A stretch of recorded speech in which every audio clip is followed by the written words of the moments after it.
What's going on, guys? My name's Lior with Compass out of Boston, and in this video I'm going to be giving you guys my 5 best tips for relocation if you're thinking about moving from anywhere in the US into Boston, Massachusetts. So let's get at it. What's going on, everyone? My name's Lior and I'm with Compass out of Boston, and as I said in this video, I'm going to be giving you guys my best tips if you're thinking about relocating from anywhere from the US into good old Boston, Massachusetts. Now, before we jump into those 5 tips, which will help you with both housing, transportation, shopping, and way more, before we jump into that, 2 quick things.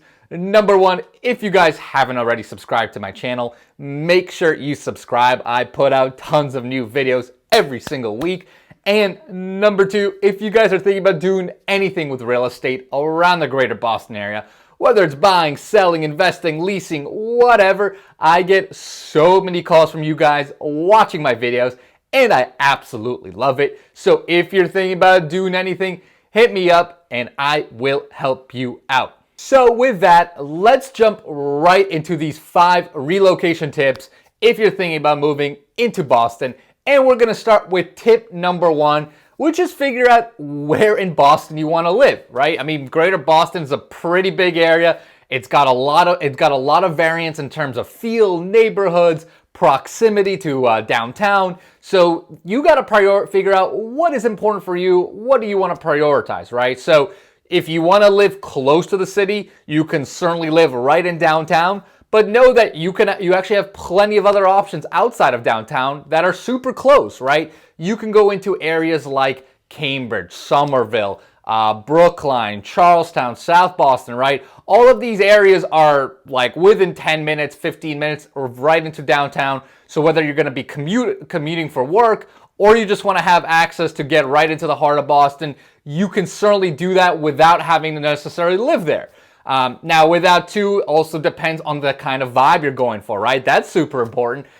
If you kind of want that really hustle and bustle downtown feel, you know, there's plenty of neighborhoods like that. You can go into the financial district. If you want something a little bit quieter, right, you can go into areas like the South End that are still downtown, but maybe a little bit quieter than compared to the others. But let's say you want something that's a little bit more hipstery, got a little more independent shops and all that, still within downtown. You can go to areas like Jamaica Plain, Cambridge, Somerville. I already mentioned those, but those are amazing areas that are super close and got very, very different feels than the rest of Boston. Now, let's say you want something that's maybe even close to Boston, but it's got a little bit of a more suburban feel, right? It's a little bit quieter, not necessarily like city living. Areas maybe like Brookline could be fantastic for that. Again, they've got neighborhoods that are kind of the city, but kind of not. So you've got a lot of options within Boston and the immediate area of Boston. Also, if you want to go outside and let's say you want to live maybe in a single family, you want like actual suburban lifestyle, you can certainly do that and you still have plenty of options. You can go north towards the North Shore. You've got beautiful areas like Stoneham, Melrose, Saugus. You can go further up north as well. All of these areas are within 20-25 minute drive of Boston. They've got a ton of things to do, ton of green space. You're right next to the Middlesex Fells there, which are beautiful. You can go in the South Shore, right? You can go south towards like Braintree, Weymouth. So the point here is there's a lot of different options. So figure out are you looking to go into the city or are you looking to go to the suburbs?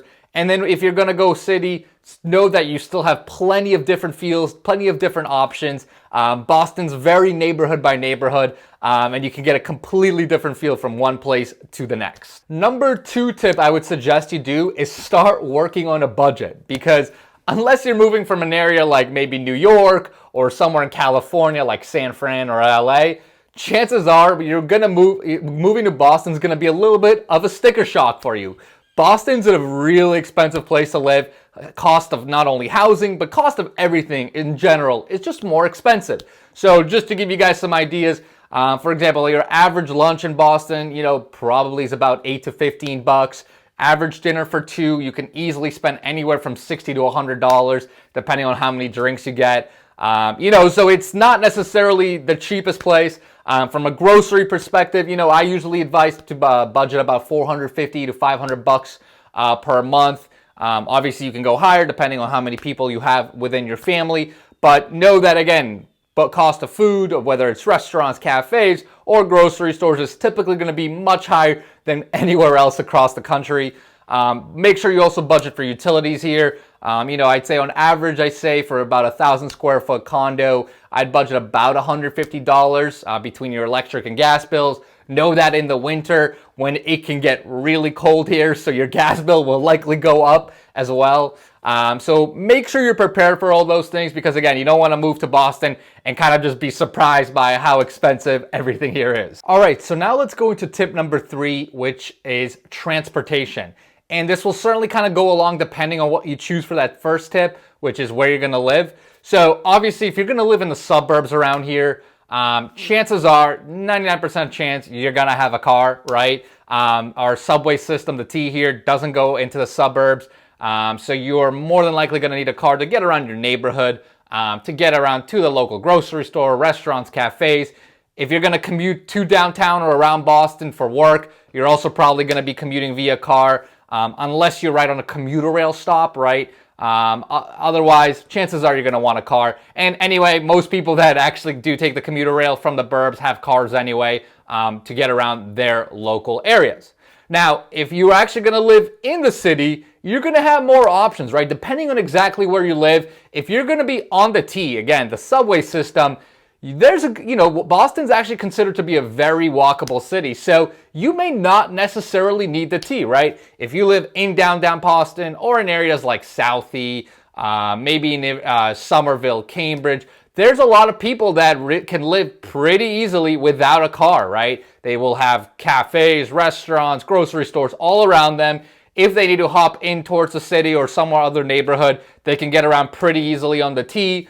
Maybe they'll take an Uber, but it's very, very realistic to live in these areas without needing a car. Now, again, you can certainly have one, though the one thing you definitely need to be aware of is if you do have a car, off-street parking is definitely a challenge, or parking in general is really just a challenge around the Boston area. It's super tight, right? Whether you live in Cambridge, whether you live in Somerville or Boston, but it will always take you a little time to find spots. The streets are tight, the streets are small, and there's a lot of cars here. It gets pretty crazy during the winter as well when it snows. I have seen actual battles for spots. People will literally mark spots on the streets with cones and everything. So you just need to be ready for that. Again, if you want that car, you can certainly have it. It'll just take some work between finding parking spaces and then actually dealing with it in the winter, etc. It will be some work. Now, in terms of other transportation tips, so like I said, we have the T. Yes, the T is, if you talk to locals, not everyone's thrilled about it. Yes, it can be slow. Yes, it can break down. But honestly, overall, I've talked to people from New York, and they've told me that I don't know why we complain here, because it's actually a way better system than over there. Who knows if that's true? I don't know the New York system that well. But it is a pretty solid system overall. Like I said, it can get you in and around most parts within the city and close to it. Other things you should know, we do have a bus system here as well. I would say most people don't rely on it as much within the city, right? I mean, if you need to get from one spot to another, you can certainly use it. I know there's a lot of people prefer not to. It's kind of a weird schedule. It's not as convenient as necessarily the T. It's an option if you need to use it, but probably less preferred one than compared to the T or just walking around. Number 4 tip I have for you guys is figure out exactly not only what city or what area you're going to live in, but the actual house and whether you're going to rent or buy. So here's what you need to know. In 2020, with everything going on with coronavirus, if you're going to rent, it's actually never been a better time to be a renter. The rental market in around Boston and the areas are pretty close to it is actually super weak since coronavirus has started. So if you're going to be renting, you have a lot more leverage than you've ever had. A lot of landlords are actually offering 1 or 2 months discounts on rent. You don't even need to pay a broker fee a lot of the times. If you're going to go to the luxury buildings, they're actually offering incentives as much as 3 months of free rent. So it's really never been a better time to be a renter. So if that's an option you're considering, you can certainly do that. If you're thinking about buying a condo, let's say around the city, it's also a really good time for that, right? Because you might have heard there's a big trend right now of people moving in from the city to the suburbs where they're looking for more single families or space. So if you're okay and want to live in the city, you actually have as much leverage as any buyers had in the last 5 to 10 years around the Boston area. I've seen buyers get condos 5 to 10% below actual market value. So if you're going to be living in the city, whether you're going to be renting or buying, it's actually, it's really good timing. You're going to have a lot of leverage. But if you're going to be going into the suburbs and you're going to be looking at single family homes, especially like on, nice big lots with yards and everything, that's like the most in-demand type of home right now. So you need to expect a lot of bidding wars, very, very heavy competition. I've seen open houses where there's literally over 100 people in like within an hour.